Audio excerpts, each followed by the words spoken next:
Hello friends, welcome to my channel. শ্রীলঙ্কার কাছে একদিনের সিরিজে 0-2 ব্যবধানে হেরেছে অস্ট্রেলিয়া। চ্যাম্পিয়ন্স ট্রফির আগে যা তাদের আত্মবিশ্বাস ধাক্কা দিয়েছে, তার থেকেও বড় ব্যাপার একটি লজ্জার রেকর্ডও গড়েছে স্টিভ স্মিথের দল। এশিয়ার মাটিতে এই ফরম্যাটে সবথেকে কম রানের আউট হয়েছে তারা। বৃহস্পতিবার আগে ব্যাট করে কুশাল মেন্ডিসের 17 রানের সৌজন্যে 4 উইকেটের বিনিময়ে 281 রান তুলেছিল শ্রীলঙ্কা। জবাবে শুরু থেকেই উইকেট হারাতে থাকে অস্ট্রেলিয়া।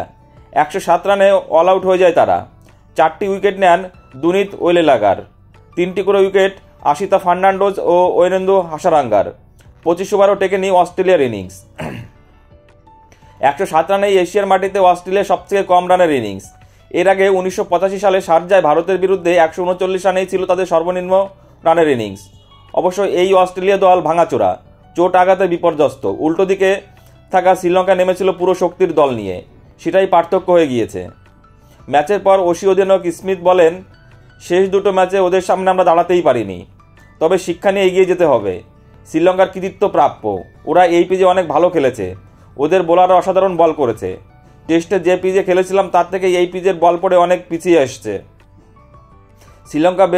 শ্রীলঙ্কায় বেশ মজার সময় কাটালাম, কয়েক সপ্তাহ সুন্দর কিছু স্মৃতি তৈরি হয়েছে। বন্ধুরা, তোমাদের কি মনে হয় অস্ট্রেলিয়া এই ভাঙাচোরা টিম নিয়ে চ্যাম্পিয়ন্স ট্রফিতে কেমন পারফরমেন্স করতে পারে? প্লিজ কমেন্টস করে জানিও। আর ভিডিওটি ভালো লাগলে অবশ্যই লাইক, কমেন্টস এবং শেয়ার করে দিও বন্ধুরা। আর চ্যানেলটি সাবস্ক্রাইব করে দিও। সকলে ভালো থেকো, ধন্যবাদ।